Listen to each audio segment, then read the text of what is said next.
boobu ba léegi nag ñu ngi ne tekkaaral waa Aar Sénégal tekkaaral boobu du tooy du faible du ñàkk xam looy wax dafa doon tekkaaral boo xam ni ñun ñi ànd nekk ci coalition bi ngeen gis ñun ñi ñëpp dafa am ni ñu mooñe ci xalaat ci xam-xam ci liggéey ak nan la ñuy wutee Sénégal parce que nag dinañu gis ne wutin bi bokkul te ñun loolu dañ koy assumer Thierno Bocoum ñëw na sànq ci péripéties yi nga xam ne yépp moo fi xew maanaam lépp lu ñu war a mën a teg candidat ci élection législative teg nañ ñu ko ñun waa Aar Sénégal ñu ne tekkaaral noppi parce que dañu jàpp ne réew boo ko bëggee jiite da ngay tënku ci charte réew mi manoo nag ak chaque fois bu dee règle yi nga xamee ne dañ la ko tegal mënoo ko respecter nga xool nan nga koy jalgatee wala nga xool nan nga koy contourner loolu bu ci kanamee dinaa ci ñëwaat dafa am ñaari réponse yoo xam ne c'est précis yoo xam ne dama ko bëgg a joxe par rapport ak actualité bi damay jox benn bi waa Benno Bokk Yaakaar jox beneen bi suñu xaritu waa Yewwi Askan bi bien que opposition bi lañ bokk waaye ñun ñëpp opposition bi buñ ciy dox nañu doxee doxalu dëgg donc dama leen di jox ñaari interprétation bu njëkk bi problème bi am ci liste Benno Bokk Yaakaar ñëpp xam nañ ko respecté wuñu parité ci seen liste de suppléants donc ñoom ci seen bopp xam nañ ne respecté wuñu ko ñun suñu mandataire dem na constaté ko loi bi dafa wax ni bu dee respecté wuloo parité mënoo bokk ci élection yi donc le résultat immédiat mooy Benno Bokk Yaakaar warul bokk ci élection yi démb ba léegi nag ñu ngi leen di dégg ñoom ak seen ay juristes ñoom ak seen ay communicants ñu indi benn argument bu bees boo xam ne moom lañ ñu bëgg a jaay te argument boobu ñun xam nañ fa lañ jëm ak ñoom dañu leen dégg ñu ni ñoom nangu nañu ne respecté wuñu parité ci seen liste suppléant liste nationale donc loolu aveu la waxtaan bi nekkatul ci respecté nañ wala respecté wuñu mais ñu tegal ñu ci ne ñoom liste suppléant bokkul ak liste proportionnelle nationale bokkul ak liste titulaire et que ñoom tey xel nangu na ñu dindi seen liste suppléant invalidé ko teg ko fële garder tout simplement seen liste titulaire gis ngeen loolu ñoom ñi koy wax seen bopp ñoo xam ne yenuwul maanaa ci droit yenuwul maanaa ci politique yenuwul maanaa ci logique administrative parce que booy déposer dañ lay wax ne da ngay déposer sa candidature benn liste boo xam ne mooy sa liste nationale donc il y a une liste nationale ci biir liste nationale boobu mu am ay titulaires ak ay suppléants d'ailleurs c'est tellement pertinent que booy déposer mënoo ñëw rek ne damay déposer liste titulaire duma déposer liste suppléant mënul nekk parce que boo déposer liste titulaire te déposer woo liste suppléant sa dossier baaxul donc bu dee dafa am benn irrégularité lenn lu baaxul ci sa liste suppléant dañuy jàpp ne benn liste cundum la liste bi yëpp mooy yàqu liste bi yëpp moo baaxul donc puisque Benno Bokk Yaakaar respecté wul parité ci liste suppléant am liste nationale bi yëpp la ñuy jël teggi ko teg ko de côté donc Benno Bokk Yaakaar mënul bokk ci élection yi leneen lu ñu leen fi wax nag du droit du science juridique du science politique ay wax sa lu ma neex la jaakaar ne yow yaa am doole et que boo forcé dina jàll dinañ ci ñëwaat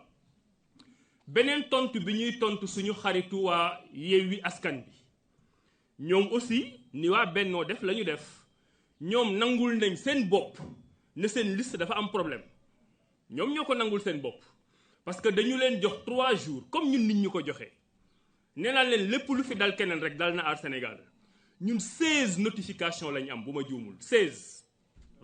ñu jox ñu 3 jours loolu itam déggu leen ñu ci benn yoon ñu wax ci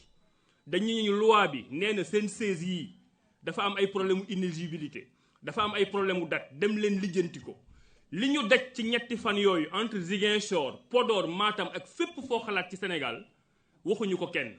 waaye dañu garder suñu dignité dem lijjanti problème boobu ñëw déposer ko ba liste bi set wecc loolu suñu mérite la. waaw am na ñeneen ñoo xam ne yéenewuñu leen ko encore une fois mais dem nañ ñoom def leneen loo xam ne du loolu donc ñoom ñu nangu ne seen liste boobu baaxul waaye ñu dégg leen aussi ñoom démb ba léegi pour influencer opinion bi ñu génn benn argument bu bees boo xam ne itam du droit parce que dañu ni seen candidat boobu inéligible maanaam mënul bokk dem nañu changer ko waaye changement bi baaxul maanaam candidat boobu ba léegi mënatul bokk ñu ne puisque benn candidat la dañu war a ñëw dindi candidat boobu remplacer ko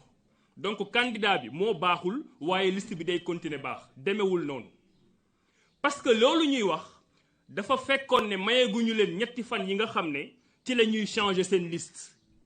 ñetti fan yooyu benn yoon lañ la koy may bu ñu la ko mayee nga changer bu baaxul maanaam candidature nit kooku baaxul te amatoo possibilité changer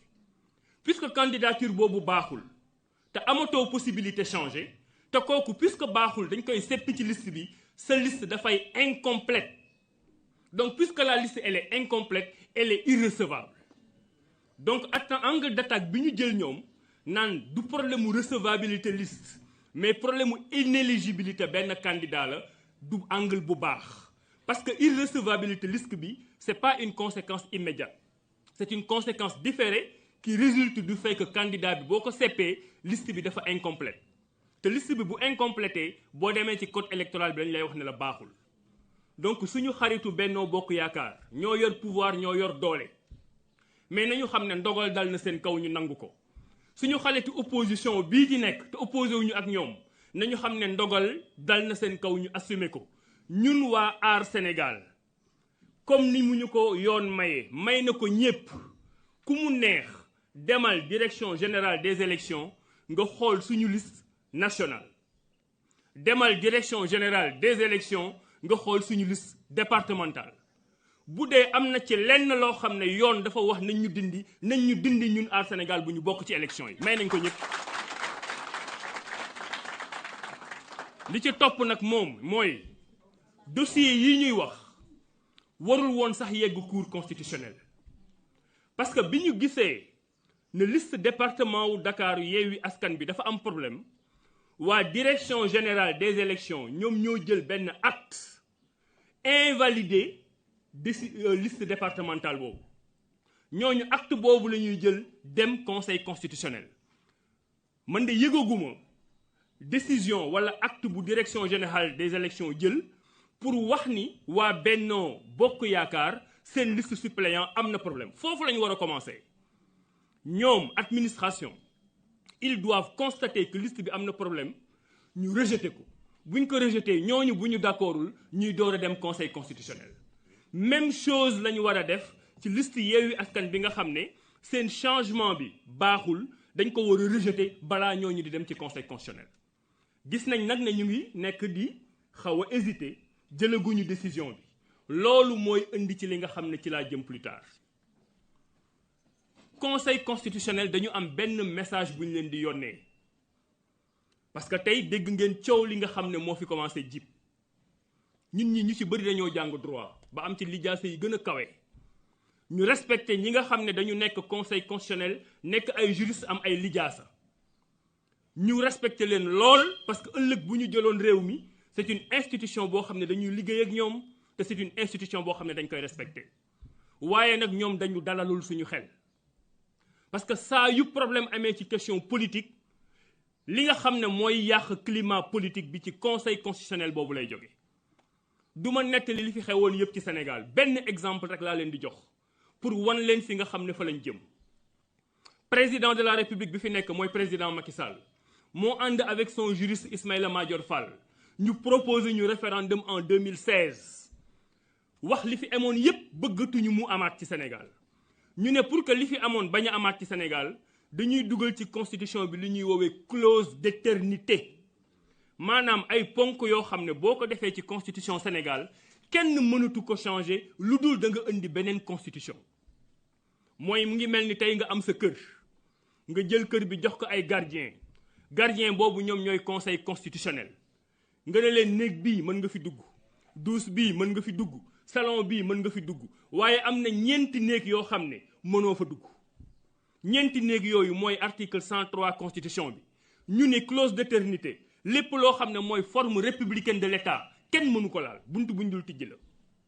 ñu ne durée du mandat du président kenn mënu ko laal buntu buñ dul tijji la. ñu ni nombre de mandat du président kenn mënu ko laal buntu buñ dul tijji la. ñu ne mode d'élection du président kenn mënu ko laal buntu buñ dul tijji la. Sénégalais yi voté ko mu nekk seen constitution en 2016. ñu ñëw 2018 président de la république Macky Sall bëgg a dugal parrainage ci mode d'élection la bokk du président de la république. loolu dégguma fii benn juriste di ci wax dégguma benn homme politique di ci wax dama leen bëgg wax fa ñu jëm. donc président bu ne nañuy fale président kenn du ko laal parce que buntu bu ñu mënul tijji la mu ñëw 2018 dem conseil constitutionnel boobu bu dee am na fulla bu dee jàngam mat na bu dee Sénégal moo ko tax a toog danaan président de la république mode d'élection parrainage ci la bokk buntu bu ñu mënul tijji la parrainage mënul jàll. loolu mooy yoon il devait se saisir d'office pour dire au président mënuñu am parrainage parce que ci buntu yi ñu mënul tijji la mais puisque ñoom defuñu ko tey président bu lay ñëwee ne leen Sénégal bëggatuma mu nekk république dama bëgg a doon buur buntu boobu ñoom dinañ ko tijjil. bu président ñëwee ne leen dama bëgg ngeen yokk mandat yi buntu boobu dinañ ko tijjil. bu président ñëwee ne leen dama bëgg ngeen yokk at yi may def ci Sénégal buntu boobu dinañ ko tijjil. bu président ñëwee ne leen ñun kat waa Bennoo xam nañ ne respecté wuñu parité bi su suñu liste waaye bàyyi leen mu jàll buntu boobu conseil constitutionnel daf koy tijjil président de la république. ñun nag li ñuy wax tey mooy nii baare yëgoo nii combine bëre du fi amee. nii combine bëre nii baare yëgoo du fi amee foofu laay tëjee. gis nga li ñu boole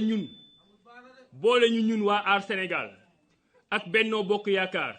ak Yewwi Askan Wi ak Wallu ak beneen coalition mooy Sénégal bi nga xam ne moom la ñu bokk ay règles ak ay chartes di ko doxal. ba ñuy dem élection présidentielle 27 candidatures la ñu amoon ñu jël 22 yëpp recalé leen est-ce que 22 yooyu dañu taxaw ne ñun kat dañoo bari doole bu ñu bokkul élection dëkk bi dañ koy taal wala bu ñu bokkul élection climat social bi di dox donc nañ ñu boole est-ce que loolu daf fi amoon. ñañu recalé woon Thierno Alassane Sall mii ci la bokk dafa ànd ak dignitéem dem liggéeyiwaat képp kuñ fi recalé parce que loi mi moo la recalé jëlal ànd ak sa dignité nga dem liggéeyiwaat xaar beneen yoon. bés bu ñu fi commencé di wax ay waxu grande coalition oui les deux plus grandes coalitions yaa ngi koy xamee sa cëppaandaw ga le 31 juillet bu ñu demee élection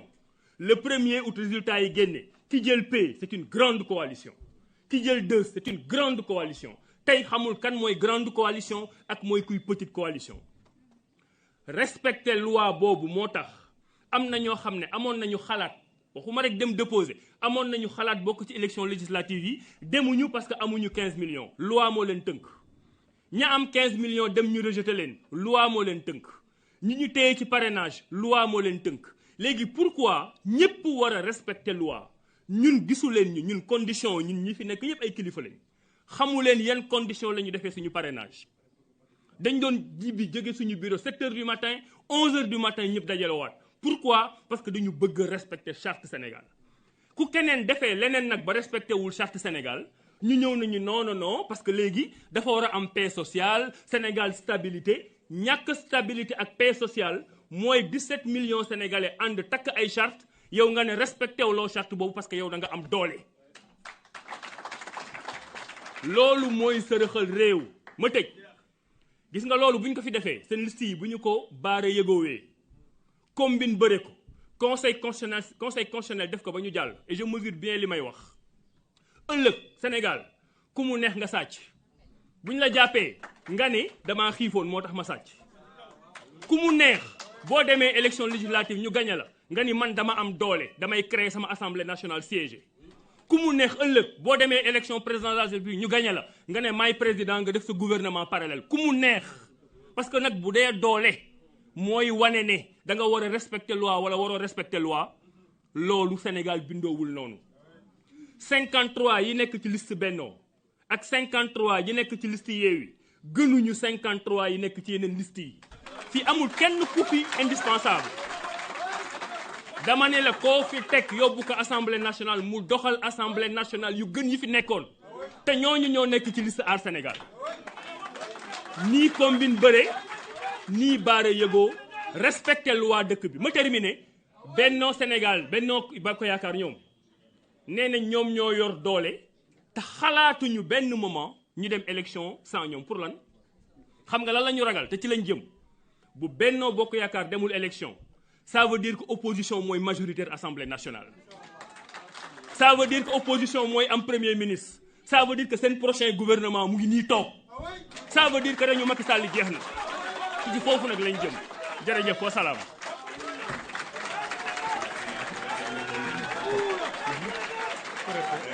Stop.